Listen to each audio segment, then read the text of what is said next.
Technology का कितना बड़ा रोल है आज की एजुकेशन में, और फिर द सेंट्रल स्कूल टेक्नोलॉजी के हवाले से क्या काम कर रहा है बच्चों की एजुकेशन को लेकर? जी, टेक्नोलॉजी तो मैंने जैसे पहले बताया कि टेक्नोलॉजी तो इसका बहुत इम्पोर्टेंट रोल है एजुकेशन के अंदर।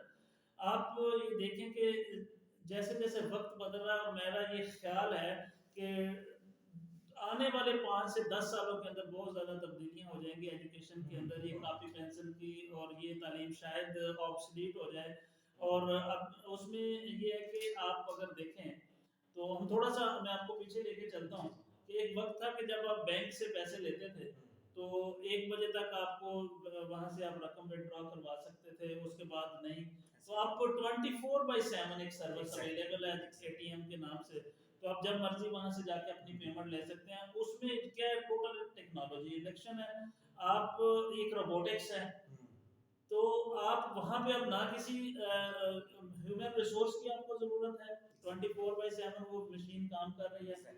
आप मदीना पाक चले जाएँ, हरम पाक मक्के में चले जाएँ, तो वहाँ पे भी रोबोटिक्स है जो मिनरल वाटर और आब ज़मज़म की बॉटल्स लेके फिर रहे हैं। आप इसी तरह से बड़े-बड़े प्लांट्स जो हमारी सुज़ुकी कंपनी है या दूसरी कंपनीज़ के प्लांट्स हैं, उसमें भी रोबोट काम कर रहे हैं। तो मैं ये समझता हूँ कि आने वाला दौर जो रोबोटिक्स और टेक्नोलॉजी का है, ये दौर खत्म हो जाएगा और वो एक नया दौर का आगाज होगा।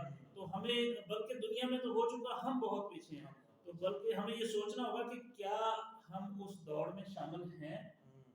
तो इसका जवाब हमें अपने आप से लेना होगा।